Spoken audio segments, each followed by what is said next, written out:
வணக்கம்.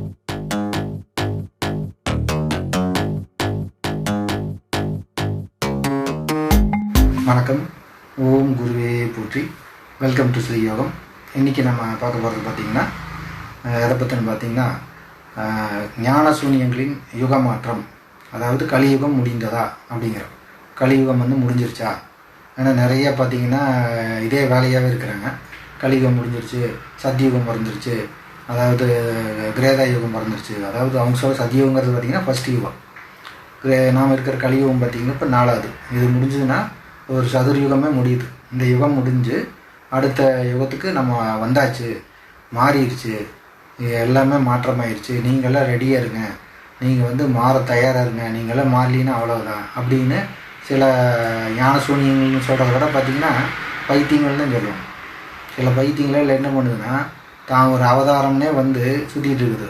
நான் தான் போகரு, நான் தான் வந்து இந்த பழனி சிலையை வச்சேன், இது அன்றைக்கே நான் சொல்லான்ட்டு இருந்தேன், அப்போ டைம் எனக்கு வந்து, அதாவது எனக்கு வந்து கரெக்டான இது வரல, இப்போ தான் சொல்லலான்ட்டு இருக்குது அப்படின்னு சொல்லி ஒரு ஐயம் வந்து பார்த்திங்கன்னா தாத்தா வந்து பேசிகிட்ருக்காரு. அவர் பார்த்திங்கன்னா அவருக்கும் அவருக்கு ஒன்றும் பிரச்சனை இல்லை, நமக்கெல்லாம் தெரியுது அவர் என்ன நிலைமையில் இருக்காருன்னு. தெரியாதவனு போய் கொண்டுருக்காங்க. தான் தான் போகரு, இந்த சிலையை வச்சேன் அப்படின்னு சொல்கிறாரு. ஆனால் பார்த்திங்கன்னா போகர் என்ன சொல்லியிருக்காருன்னா, நான் இந்த யுக முடிவில் எப்படி வருவேன்னு சொல்லியிருக்காரு நூல்களில். அப்போது நூல் படிக்காதவங்கள முட்டாள் பண்ணுறதே இவங்களோட வேலை, புரிஞ்சுங்களா? எவன் வேணால் வந்து என்ன வேணான்னு சொல்லலாம். நான் தான் வந்து முருகர், நான் தான் அகத்தியராக அவதரிச்சிருக்கிறேன். சில பேர் பார்த்திங்கன்னா அவதாரம், எந்த அவதாரமும் அது தன்னைத்தானே அவதாரம்னு சொல்லிக்குமான்னு பார்த்திங்கன்னா அது நம்ம உங்களுக்கு தான் தெரியும், எனக்கு தெரியாது. ஏன்னா எனக்கு தெரிஞ்சில்லை. அதாவது முருகர் கூட சொல்கிறது கிடையாது. முருகர் கூட நான் ஒரு அவதாரம்னு சொல்கிறது, நான் மனுஷன், உனைய மாதிரி மனுஷன் சொல்கிறாங்க.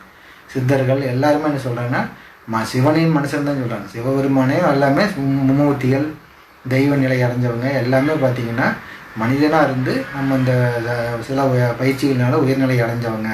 இந்த மனிதன்லேயே வந்து உயர்ந்த நிலை, தேவர் நிலை அப்படிங்கிறாங்க. அப்போ இதெல்லாம் ஒன்றும் இல்லை. இந்த மனிதனுடைய அதாவது சாகாவரம், இந்த மாதிரி சில சித்திகள் கிடைக்கிறது, இந்த மாதிரி விஷயங்கள்லாம் பார்த்திங்கன்னா அவங்களுக்கு கிடைக்கிறதுனால பார்த்திங்கன்னா அவங்க வந்து அந்த உயர்நிலை அடைகிறாங்க. முருகர் என்ன சொல்கிறாரு, என்னை போல் நீயும் ஆவாங்கிற, நானும் மனுஷன்தான் அப்படிங்கிறார். எந்த அவதாரம் மாதிரி வந்து உண்மையான ஆள், உண்மையான அவதாரம் சொல்கிறார். அதாவது அகத்தியராகட்டு, போகராகட்டு, நான் தான்டா அவதாரம், நான் தான் வந்திருக்கிறேன், எல்லாம் வாங்கடா என்கிட்ட அப்படின்னு எங்கேயாவது சொல்லிக்கிற நூல்கள் சொல்லிக்கிறாங்களா? கிடையவே கிடையாது. இது வந்து அடித்து சொல்ல, எங்கே வேணால் சொல்ல, சத்தியம் பண்ணி சொல்லலாம். அப்போ ஒருத்தர் வந்து இந்த யுகத்தில் வந்து உட்காந்துட்டு, இந்த காலகட்டத்தில் ஒருத்தர் வந்து உட்காந்துட்டு, நான் தான் போகரு, நான் தான் வந்து பதஞ்சலி முனிவர், நான் அவங்களோட மத அவதாரம். இந்த பாண்டிச்சேரியில் ஒரு கூட்டம் இருக்குதுங்க, பிராடு கும்பல் பார்த்திங்கன்னா அவங்க என்ன பண்ணுறாங்கன்னா டோட்டலாகவே அது செத்து போச்சு. அந்த அவதாரம் வந்து செத்து போச்சு. பாருங்கள், அவதாரம் செத்தே போயிருக்கு. அவதாரம் வந்து அவதாரத்துக்கு உண்டான ஏதாவது விஷயம் இருக்கணுங்களா? ஒன்றா அற்புதத்தை பண்ணணும், பறக்கணும், தண்ணி மேலே போகணும், இல்லைன்னா தொட்டால் நோய் சரியாகணும், எதுவும் பண்ணுறது கிடையாது. அது எல்லாராட்டும் தின்னு போட்டு கண்ணாடி போட்டு செத்து போயிடுது. வயசும் கூட ஆகலை. பார்க்க போனீங்கன்னா வயசுனா ஒரு 90-100 வயசு இருந்தால் கூட பரவாயில்ல, அந்த அளவுக்கு இருக்கிறாங்களேன்னு நினச்சி நம்ம ஒரு மரியாதை கொடுக்கலாம். ஆனால் எல்லாம் எப்பவும் போல் நல்லா தின்னுட்டு தூங்கிட்டு செத்து போகுது. நல்லா ஆனந்த வாழ்ந்துட்டு பாலும் பழமும் தின்னுட்டு நல்லா ஓசல் வாங்கி தின்னுட்டு செத்து போயிடுது. இப்போ இதுக்கெல்லாம் பார்த்திங்கன்னா அவதாரமாம்மா. இதுக்கு வந்து ஒரு பைத்தியமாட்ட பேசி வச்சுருக்குது. முருகரங்கிட்ட பேசினார், அகத்தியரங்கிட்ட சொன்னார், அந்த சித்தர் வந்து என்கிட்ட சொன்னார், போகரங்கிட்ட சொன்னார், இப்படியே சொல்லி நிறைய புக் எழுதி வச்சுருக்கோம். அப்போ இதையும் அதாவது முருகருடைய புக்கே இங்கே இருக்குது.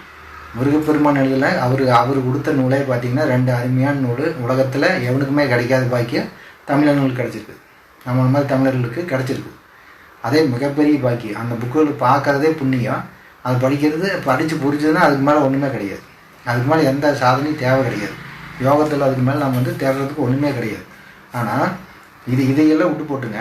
முருகர் என்கிட்ட சொன்னார் அப்படின்னு ஒன்று பிராடு சொல்லுது. முருகர் எனக்கு சொன்னார், அகத்தியர் எனக்கு சொன்னார் சொல்லி வந்து அதாவது அகத்தியரே நான் தாங்குது, நான் அவதரித்துள்ளேன் அப்படிங்குது. இந்த வார்த்தை, நான் அவதாரம், நான் இதுக்காகவே அவதரித்துள்ளேன், யுக மாற்றத்திற்காக, இந்த யுகத்தை மாற்ற போகிறேன், இதிலெல்லாம் உங்களெல்லாம் வந்து நாங்கள் வந்து வழிநடத்த போகிறேன். அப்போ நீ ஏன் செத்து போனேன்? நீ அதுக்குள்ளே உனக்கு என்ன அவசரம்? யுகம் மாறிடுச்சா? இங்கே ஊர் ஆனந்த கூத்து ஆடுறானுங்களா? எல்லா கெட்டவங்களே பிறக்கிறது இல்லையா? ரொம்ப யோக்கியமாக அப்படியே வந்து அந்த சத்தியுகத்தில் இருக்கிற மாதிரி அப்படி எல்லா உத்தமனுகளும் அப்படியே நேர்மையும் புண்ணியவான்களும் இப்போ பிறந்துட்டானுங்களா? அதுக்குள்ளே உனக்கு என்ன அவசரம்னு கேட்குறேன். நீ ஏன் செத்து போனீங்கன்னா நம்ம கேள்வி. அவதாரம்னா ஏதோ இரு, 150 வயசு 200 வயசாக இரு, இல்லை யுகம் மாற வரைக்கும் இரு, மாற்றி காட்டிட்டு செத்துக்குவா. அதுக்குள்ளே என்ன வர வேண்டியது, பேச வேண்டியது, காசு திருட வேண்டியது, அப்புறம் செத்து போக வேண்டியது, அதை அப்படியே குடும்பத்துக்கு கொடுத்துட வேண்டியது. அந்த தொழிலை, அந்த நிறுவனத்தை வந்துங்க ஏமாற்றி பிழைக்கிற தொழிலை வந்து அப்படியே பரம்பரையாக அதை கொடுத்துட வேண்டியது. முருகர் நூல் இருக்குது படிங்கிறான்னு சொன்னால், அது முருகன்கிட்ட நான் பேசணும்னு ஒரு பைத்தியம் எழுது, அதை உட்காந்து படிச்சுட்டு இருக்கிறாங்க. இதில் வேறு நீங்கள் விழித்தால் விழித்துக் கொள்ளுங்கள் அப்படிங்கிறார். விழிப்பவர்கள் விழித்துக் கொள்ளட்டும். நீங்கள் முதல்ல விழிச்சிங்களான்னு நான் கேட்குறேன். இந்த அவதாரமே ஒன்று விழிக்கல. தன்னைத்தானே அவதாரம் சொல்கிறது முழு பைத்தியம், அரை பைத்தியமெல்லாம் கிடையாது, சரியாகாத பைத்தியம். இதுகிட்டலாம் போய் உட்காந்துருக்கிறவங்களை வந்து நம்ம என்ன சொல்ல முடியும்? அதுகளையும் பைத்தியம் தான் சொல்ல முடியும். அதை விட பெரிய பைத்தியம் தான் இதெல்லாம் போய் உட்காந்துருக்கு. அதான் முருகரே வந்து உட்காந்தாலும் சொல்ல மாட்டார், நான் தான் முருக, நான் தான் வந்தப்போ நான் தெய்வ நிலை அடைஞ்சேன் அப்படின்னு எங்கேயுமே நூல்களில் கூட கிடையாது. அப்போ ஏற்பட்ட ஞானம் அடைஞ்சவங்களோட நூல்களை கொடுத்தோம்னா இந்த பைத்தியம் என்ன பண்ணுதுன்னா, ஏதாவது பைத்தியம் வந்து உட்காந்துட்டு நான் தான் போகர், நான் தான் வள்ளலார் வந்திருக்கிறேன், நான் போன விரைவில் வள்ளலாராக இருந்தேன் சொன்னான்னா கேட்டுக்குவீங்களா? அப்போ என்னென்னா பிரச்சனை வந்து அங்கே அவங்ககிட்ட இல்லை, அது ஏற்கனவே முழுசாக மாறிடுச்சு. சந்திரமுகி மாதிரி மாறி ஒரு முடிவோடு வந்துருக்குது. இதுக்கு பின்னால் போகிறான்னு பாருங்க, இதெல்லாம் சபிக்கப்பட்ட விரைவிகள், அவ்வளோதான். இதெல்லாம் எந்த சித்தரை வந்தால் காப்பாற்ற முடியாது, சபிக்கப்பட்ட விரைவிகள். இதுதான் வழின்னு ஒன்று காட்டணும்னா அந்த வழி விட்டு போட்டு திரும்பி நான் வந்து அங்கே குப்பமேட்லேயும் போய் உட்காருவேன்னா போய் உட்காந்துக்க வேண்டியதான். அது ஒன்றும் போல. விழிப்பவர்கள் விழித்து கொள்ளட்டும், பிழைப்பவர்கள் பிழைத்து கொள்ளட்டும், நாசமாக போகணும்னு நினைக்கிறவங்க நாசமாகவே போகட்டும். அது அவங்க விருப்பம், எல்லாமே அவங்க விருப்பம். நீங்கள் வந்து நல்வழி அடையணும்னா நீங்கள் தான் விரும்பணும். அப்போ பார்த்தீங்கன்னா இந்த அவதாரம், இந்த நான் தான் வந்திருந்தேன், நான் வந்து சிவனை பார்த்தேன், அவனை பார்த்தேன், இவனை பார்த்தேன், நான் வந்து முருகப்பெருமான் எனக்கு வந்து காட்சி கொடுத்தாரு, எல்லாமே புடுகு மூட்டையை. காட்சி கொடுத்தா நீ என்ன பண்ணணும்? அகத்தியர் வந்து கூட பேசினாருன்னு நீ என்ன பண்ணணும்? அவர் நூல்களில் நீ அப்படியே பட்டை எடுக்கணும்ல எடுத்து அவர் எழுதி வச்சு விஷயத்து போகிற நீ வாதகாவியத்தை சொல்லிக் கொடு. உலகத்தில் புரியாத விஷயம் அதுதான் 5ஆம் வேதம். பார்த்தீங்கன்னா வேதத்துலேயே 5வது வேதம் வந்து வாதகாவியம். அந்த வாதகாவியத்தில் இருக்கிற ரகசியத்தில் எவனோ ஒரு பாட்டு கூட இங்கே இருக்கிறவங்க படிக்க முடியாது. அதை சொல்லியும் கொடுக்க முடியாது, புரியும் போகிறது கிடையாது. அதை வைத்தியத்தை சொல்லிக் கொடுங்க. இந்த உலக மக்களுக்கு நல்லதாகிட்டு, மக்களுக்கு நோய் நொடி இல்லாமல் அவ்வளோ சந்தோஷமாக நல்லா இருக்குது, அதை சொல்லுங்கள். இதில் வேறு வந்து உயரான்மாக்கள் பேசுகிறாங்க இல்லாமல், உயரான்மாக்கள் இந்த வெள்ளைக்காரனும் சேர்ந்து யுகம் மாற்றங்க நடக்குது. வெள்ளைக்காரனுக்கு யுகமே புரியாது. இப்போ நம்ம கலியுகத்தில் 5000 வருஷம்னு வச்சுக்கோங்க, மீதி வந்து கிட்டத்தட்ட 4.5 லட்சம் வருஷத்தில் 5000 தான் போயிருக்குது. முழுமையாக 4 லட்சம் வருஷம் முழுசாக இருக்குது. அதுக்கப்புறம் யுக முடிவுங்கிறதெல்லாம் நீங்கள் நினைக்கிற மாதிரி வந்து இப்படி அப்படியே மாறிடுச்சாமா. யுகமெல்லாம் மாறிடுச்சாமா. என்ன மாறிடுச்சு? இப்போ போன வருஷம் சொன்னாலும் யுக மாற்றம்னு குதிச்சானுங்க. அதுக்கப்புறம் தான் ஈரான் சண்டை வந்துருக்குது. அமெரிக்கா ஈரான் போட்டு தட்டுதுன்னு தட்டிக்கிறாங்க. ஏன் இந்த உயர் ஆன்மாக்கள் எதுவுமே சொல்லாதா? பெட்ரோல் விலை ஏறப்போகுது, தங்கம் ஏறப்போகுது, இது இத்தனை கஷ்டம் வரப்போகுது, நோய் வரப்போகுது, எதுவுமே சொல்லாது. ஆனால் இன்னும் யுக மாற்றத்தை பார்க்க வந்துடும். ஏலியன் வருதாமா, யுக மாற்றம் பார்க்குதாமா. அதாவது பைத்தியன்னு வந்து நம்மளே வீடியோ போட்டு பேசிகிட்டு இருக்கிறது வந்து பார்க்காமங்களுக்கு தான் தெரியும். புரிஞ்சுங்களா? பார்க்காம ஈஸியாக கண்டுபிடிச்சிருவாங்க இது மரகண்ட கேஸ் அப்படின்னு. அப்போ இதெல்லாம் வந்து இதில் வேறு வந்து நீ மாற தயாராக அப்படிங்கிறாங்க. ஒரு 150 வருஷத்துக்கு மேலே ஒரு குரு ஒரு ஆள் வந்து என்ன பண்ணிச்சுங்கன்னா இதே தான், யுகம் மாறியாச்சு, கலியுகம் பிறந்தாச்சு, ஆண்டவர் வர்றாரு, ஆண்டவர் வர போகிறாரு, ரெடியாக இருங்க, இன்னும் 3 வருஷத்துக்குள்ளே ஆண்டவர் வந்துடுவார், நீங்கள் எல்லாம் இப்படி விளையாடிட்டு இருக்கிறீங்க, எல்லாம் ஊர் சுற்றிட்டு டிவி பார்த்துட்டு செல்லு பார்த்துட்டு இருக்கிறீங்க, ரெடியாக இருங்கன்னு போனது தான். அதையும் ஞானம், ஆண்டவரையும் ஞானம். அப்போ இவங்களால என்ன சொல்கிறது? நம்ம இவங்களாம் அவதாரம்னு சொல்கிறதா, அபச்சாரங்கள்னு சொல்கிறதா, பைத்தியங்கள்னு சொல்கிறதா? என்ன சொல்ல முடியும்? ஏமாத்துக்காரன்னு சொல்கிறதா? என்ன சொல்கிறதுன்னு சொல்லுங்கள். என்ன வாத்தி போடணுமோ நீங்களே போட்டுங்க. நம்மளுக்கு போகர் சொன்னபடி பார்த்திங்கன்னா இந்த யுகம் முடிவுங்கிறது இத்தனை லட்சம் வருஷம் இருக்குது. அவர் வந்து இந்த யுகத்தில் தான் பார்த்திங்கன்னா இந்த துவாபர யுகம், இந்த யுகம் ஆரம்பிக்கும் போது, கலியுகம் ஆரம்பிக்கும் போது பார்த்திங்கன்னா தெளிவாக சொல்லிவிட்டு தெளிவாக போகிறாரு. சமாதிக்கு போகிற புலிப்பாணி, இந்த பழனி கண்ட்ரோல் நீ வச்சுக்க, பழனி கோயிலை வந்து நீ எடுத்துக்க, நீ பார்த்துக்க, நீயும் சீக்கிரம் வந்துருன்னு போகிறாரு. நான் சமாதி முகம் சொல்கிறேன், நீயும் சீக்கிரமாக இந்த யுகத்தில் இருக்காத, இந்த யுகம் வந்து சமாதிக்கு போயிரு, இங்கே ரொம்ப நாளைக்கு இருக்காத, இங்கே வரவங்களாம் அப்படி இருப்பான் அப்படின்னு சொல்கிறார். அப்போ யுகம் மாற்றத்துக்கு திரும்பி எப்போ வருவேன்னு சொல்கிறார். கலியுக முடிவில் வருவேன், எப்படி வருவேன் எல்லாமே சொல்கிறார். எவ்வளோ மாற்றங்கள் வானத்துலேயுமே மேகத்துலேயுமே வானத்துலேயுமே இடி இடிக்கும், அந்த மாதிரி ஒரு வித்தியாசமான நிகழ்வுகள் நடக்கும், அதிசயங்கள் நடக்கும் அப்படிங்கிறார். வானத்தில் அதிசயங்கள் நடக்கணும் அப்படிங்கிறாரு. நான் வந்து சொன்ன மாதிரி வருவேன் அப்படிங்கிறார். எப்போ? யுகம் முடிவில். யுக முடிவில் போகர் வந்தால் மட்டும்தான் யுக முடிவு. அது வரைக்கும் இங்கே இந்த பைத்தியங்கள் எல்லாம் பேசி வீணாக போக வேண்டியதுதான். இதெல்லாம் ஒரு யூஸும் கிடையாது. இதில் நான் வந்து வன்மையாக கண்டிக்கிறதுன்னு பார்த்திங்கன்னா இந்த அவதாரம் சொல்லி திரிகிறவங்க தான். அவதாரம் சொல்லிட்டு பிச்சை எடுக்கிறீங்க பாருங்க. உங்களுக்குமே ரோட்டில் சாமி வேஷம் போட்டு அனுமார் வேஷமாக ராமர் வேஷம் போட்டு ஒரு கடையே பிச்சை எடுக்கிறான் பாருங்க, அவனுக்கு எந்த வித்தியாசம் கிடையாது. அவனாவது பிச்சை கேட்குறான். வேஷம் போட்டு வந்து காலையிலேருந்து கலராக வேஷம் போட்டு வந்து பிச்சை எடுக்கிறான். நீ வந்து ஒரு இடத்த பிடிச்சி ஒரு கோயில் பேர் கட்டி வச்சுட்டு ஊராக மாற்றிட்டு இருக்கிற, அவ்வளோதான். பைத்தியம் பண்ணி ஞானத்தில் போகிறவங்களையும் வந்து தப்பாக வழிகாட்டி பாவத்தை சேர்த்துறீங்க, சாபத்துக்கு ஆளாவீங்க. சித்தர் சாபத்துக்கு ஆளாதுக்கப்புறம் உங்களுக்கு பிறவியே கிடையாது. நீங்கள் அப்புறம் அவ்வளோதான், அது மனுஷ பிறவிங்கிறது கிடையாது, உங்களுக்கு வீணாக போயிடுவீங்க. அதனால் தேவையில்லாத குப்பையில் கொண்டாந்து மனுஷரை குழப்பறது, எந்த ஆதாரம் இல்லாமல் பேசுறது. நான் வந்து ஏலியன்கிட்ட பேசினேன், அவங்ககிட்ட பேசினேன், இவங்ககிட்ட பேசினேன். ஏலியன்கிட்ட பேசினா நீ சொல்லு, ஏதோ ஒன்று சொல்லு. இத்தனை மாதத்தில் இது நடக்கு, இத்தனை மாதத்தில் அது நடக்குன்னு சொல்லு. சும்மா குத்து மதிப்பாக வளர வேண்டியது. மழை வரும், தண்ணி வரும், காற்றடிக்கும், காலையில் சூரியன் வந்து வெயில் அடிக்கும், இதெல்லாம் ஒரு கண்டுபிடிப்பான். நடக்கிறது எதையுமே சொல்ல தெரியல. இவனுக்கெல்லாம் உட்காந்துட்டு ஊரை ஏமாத்துறதுக்கு பல விதமான விஷயங்கள் கண்டுபிடிச்சி வச்சுருக்காங்க. ஒன்று ஏலின்னு மனப்பர் உயரான் மக்கள் இவங்ககிட்ட மட்டும்தான் பேசணுமா, வேறு யாருக்கிட்டையும் பேசாதான். அப்படி இப்படி வெள்ளக்காரனே ஏமாற்றிருக்கிறான். அவங்க சயின்ஸே ஒத்துக்காது, காதி துப்பிடும். அதனால் இந்த பிராடு வேலைக்கெல்லாம் வந்து பார்த்திங்கன்னா நம்ம சித்தர் நெறியில் போகிறவங்களுக்கு நூல்கள் மட்டும்தான் வழிகாட்டி, நூல்கள் மட்டும்தான் குரு. அவங்க தான் அவதாரம். அவங்க சொல்ல மாட்டாங்க. எந்த சித்தர்கள் எந்த இடத்துலையும் சிவபெருமானே அவதாரம்னு சொன்னது கிடையாது. அப்புறம் என்ன, இன்னைக்கு வந்து தின்னுட்டு செத்து போகிறானுங்க.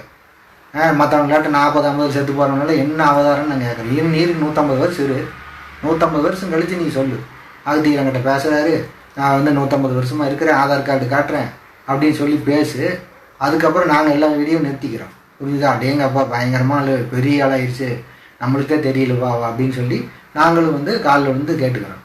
அப்போ இரு, அவதாரம்னா ஒரு 150 வயசாக இருக்கணும்ல, குறைஞ்சபட்சம் மினிமம் 130 150ங்கிறதுல ரொம்ப குழந்தைங்க மாதிரி அவங்களுக்குல, குழந்தைங்க வயசு சித்தர்களுக்கு. அப்போ இந்த தகுதியோடு கிடையாது. இதுக்கு வெக்கமே இல்லாமல் நான் வந்து அவதாரம், நான் அதுக்காக அவதரித்திருக்கிறேன், நான் அதற்காகவே அவதரித்திருக்கிறேன் அப்படிங்கிறாங்க.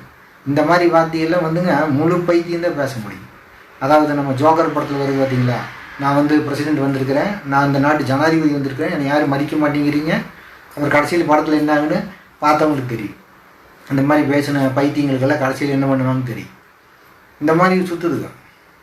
நான் ஜனாதிபதிங்கிற மாதிரி நான் வந்து முருகர் வந்திருக்கிறேன், நான் சிவபெருமானுக்கிட்ட உட்காந்துருந்து பேசிட்டு வந்து டெய்லி என்கிட்ட பேசுகிறாரு, அப்படி மேலேருந்து எனக்கு வருது, எனக்கு அப்படியே அங்கேருந்து வருது. எங்கேருந்து வந்தாலும் நீ இப்படியே தான் இருக்கிற. நீ ரோட்டில் பிச்சை எடுக்கிறவன் நீயும் ஒரே மாதிரி தான் இருக்கிறீங்க. அவன் என்ன பண்ணுறானோ அதெல்லாம் நீயும் பண்ணிகிட்டு இருக்க. அப்புறம் என்ன அவதாரம்னு ஊராமத்திடுவான். அது ஊராமத்துறது தான் வேலையை. அது என்ன கேள்வி என்ன இருக்குது? ஊராமத்துறதுக்கு இந்த வேஷம் போட்டிருக்கிறேன், அவ்வளோதான். அது எங்களுக்கு தெரியும், புரியுங்களா? இந்த லைனில் வர அத்தனை பேருக்கு தெரியும் இது ஏன் இப்படி பண்ணுது, இது ஏன் பண்ண மாட்டேங்குது. ஆனால் இது சித்தர் நெறி தெரிஞ்சுமே இந்த பைத்தியம் பின்னால் போகிறாங்க பாருங்க, அது நிறைய அறவுரை இருக்காங்க. அதுகளுக்கு தான் நான் இதெல்லாம் பேசிகிட்டு இருக்கிறேன். அதனால் கொஞ்சமாவது மூளையோடு சிந்திச்சு, அதாவது அறிவுங்கிறதே இல்லைன்னா ஒன்றுமே பண்ண முடியாது. உங்களுக்கு விதி இல்லை, அவ்வளோதான். விதி இருந்தால் லபிக்குமாமேங்கிறாங்க.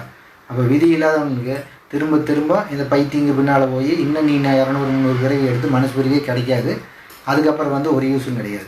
திருப்பி நீங்கள் வந்து உட்காந்தாகணும், இதை சொன்னபடி கேட்டாகணும். இதே சாஸ்திரங்கள் தான், இதே முறைகள் தான், இதே வழி தான், வேறு வழியே கிடையாது. எங்கே சுற்றினாலும் எவன் பின்னால் போனாலும் இந்த பைத்தியங்கள் பின்னால் போனீங்கன்னா நீங்களுமே அவங்களுடைய போய் சேர வேண்டியது, ஒன்றும் நடக்காது. அதாவது இதெல்லாம் வந்து மேலே ஒரு சாபத்துக்கு உண்டான வழி, தெரிஞ்சுக்கங்க. கம்முன்னு இருக்கிறவங்க கூட நல்ல நிலைமைக்கு போயிடுவாங்க, அவன் வேலையை பார்த்துட்டு இருக்கிறாங்க.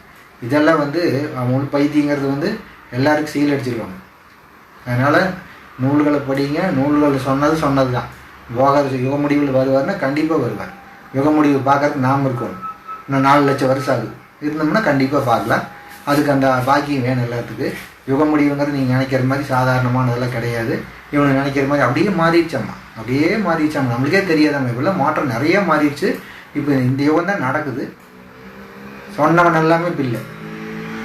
யுக முடிவு உங்களை வந்து நான் வந்து இந்த யுக முடிவில் வந்து உங்களை எல்லாம் நல்ல நிலைக்கு மாற்ற வந்திருக்குன்னு சொன்னவனெல்லாம் செத்து போயிட்டான். அதனால் சிந்திங்க. யுக முடிவுங்கிறது ஒன்றும் கிடையாது. நீங்கள் யுக முடிவெல்லாம் பார்க்கறங்கிறது மிகப்பெரிய பாக்கியம். அதான் காகபஜன்றது மாதிரி அத்தனை யுக முடிவை அவர் பார்த்துருக்காரு, அத்தனையும் உட்காந்து பார்த்துட்ருப்பார். அவர் ஒருத்தர் தான் அந்த தகுதி உள்ளவர். அதனால் இங்கே இருக்கிற அறகுறைகள் இதெல்லாம் வந்து தான்கிற அகங்காரம் தெரிஞ்சுக்குங்க. உங்களுக்கு இருக்கிற அகங்காரத்தை முதல்ல அடித்து உதைங்க. தான் எல்லாம் எனக்கு தெரிஞ்சிருச்சு, நான் வந்து உயரான்மலுக்கு எனக்கு சொல்லிருச்சு, எனக்கு புரிஞ்சிருச்சு.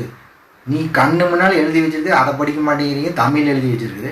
இது எவனா வெள்ளைக்காரன் சொன்னான், அவன் சொன்னான், இங்கே ஒரு கிழவி சொன்னான், கிழவன் சொன்னான், இதெல்லாம் ஒரு பொழப்பன்னு நான் கேட்குறேன். அறிவு வேண்டாமா?